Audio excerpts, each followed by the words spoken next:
No tuve tiempo, cuando me fui de la plaza, de procesar todos los sentimientos intensos que me atravesaron. Eso ocurriría recién con la distancia, como muchas cosas. Tuve que volver a Olivos rápidamente porque debíamos dejar la residencia antes de las 0 horas. Carlos Zanini se había sumado. Florencia no estaba porque ya se había instalado en Río Gallegos con su hija Elena. Antes de irme, saludé a los empleados que esa noche trabajaban en Olivos. Estábamos todos muy emocionados. Me abrazaban y se sacaban fotos conmigo. Eran aproximadamente las 23:30 cuando nos fuimos de Olivos en auto. En realidad, la Cenicienta no fui yo. Máximo y Guado fueron los últimos en abandonar el chalet presidencial a las 23:55. ¿Qué país, por favor? Irse del gobierno a los tiros o con los jueces. Me dirigí a nuestros departamentos de Calle Uruguay y Juncal, en pleno corazón de Recoleta. Volví al mismo lugar del que salimos con Néstor para ir a vivir a Olivos, pero con una terrible diferencia. Volvía sola y me acompañaban mis secretarios, Mariana y Diego. Fue entonces cuando el suboficial de la Policía Federal, Julio Picón, que todavía integraba mi custodia y en ese momento conducía el auto que nos trasladaba, nos dice: «Hay gente en Juncal». «¿Qué gente?», pregunté. Y en lacónico lenguaje policial respondió: «Hostiles». No sabía si ponerme a reír o llorar. Tampoco me hice mucho problema, solo cambiamos el rumbo del auto y me fui a dormir al barrio de Montserrat, a la de Florencia. Me había quedado con las llaves de su casa. Antes de irme a dormir me enteré de lo que había pasado en la puerta de nuestro departamento.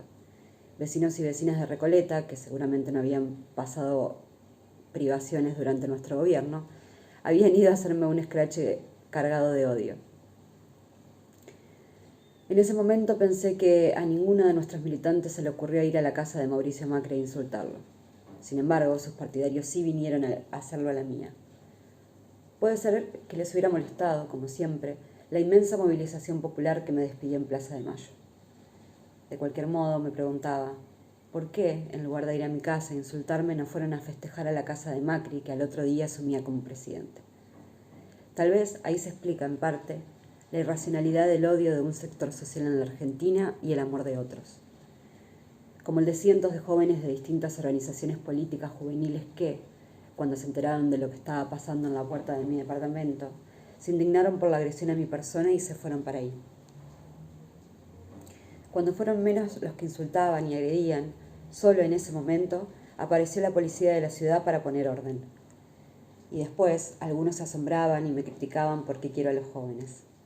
Sigo sin saber cuál es la parte que todavía no entienden. En la casa de Florencia no tenía ninguna de mis cosas. Recuerdo que revolví la ropa de mi hija, tomé uno de sus pijamas y me acosté a dormir. Al otro día me desperté, como dije, sin dolor de estómago.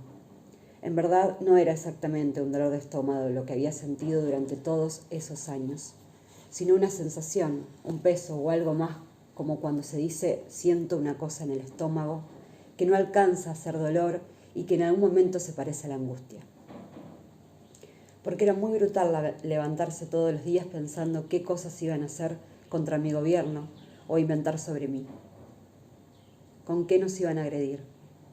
Es que no solo tuve que soportar el peso de lo real, la crisis con las patronales agropecuarias de la 125, la caída de Lehman Brothers, la crisis de las subprime del 2008, la más grande de la historia junto con la Gran Depresión de 1930, el acoso de los fondos buitres, tener enfrente una oposición que en el año 2010 nos dejó sin aprobar el presupuesto nacional, haber soportado 5 corridas cambiarias sin tomar la decisión de acudir al Fondo Monetario Internacional, o los cacerolazos de protesta porque no se entendió la necesidad de regulación cambiaria que la prensa estigmatizó con el nombre de cepo, sino que además de todo eso padecía el invento permanente sobre mi salud y mis estados de ánimo, la sospecha constante sobre mi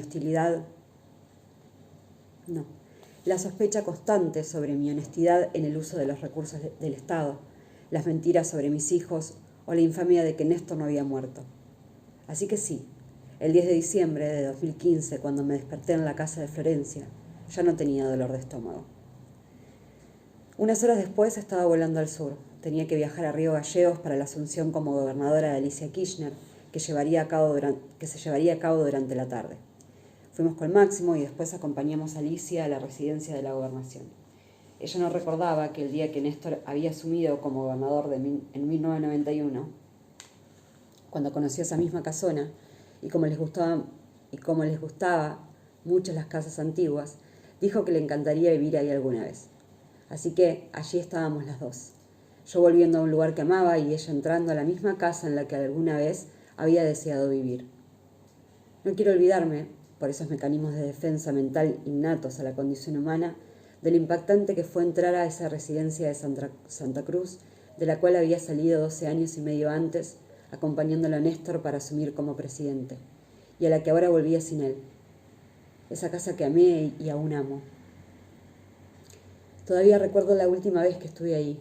Ya habíamos embalado nuestras cosas y fui a nuestra habitación, la que habíamos ocupado durante casi 12 años. Solo quedaba un sillón, las mesas de luz y el espejo con el tocador que pertenecían al mobiliario de la residencia. Cuando la vi así, casi vacía, me puse a llorar. Allí era donde Florencia había crecido y Máximo transcurrido toda su escuela secundaria, hasta que se fue a vivir a Buenos Aires para estudiar.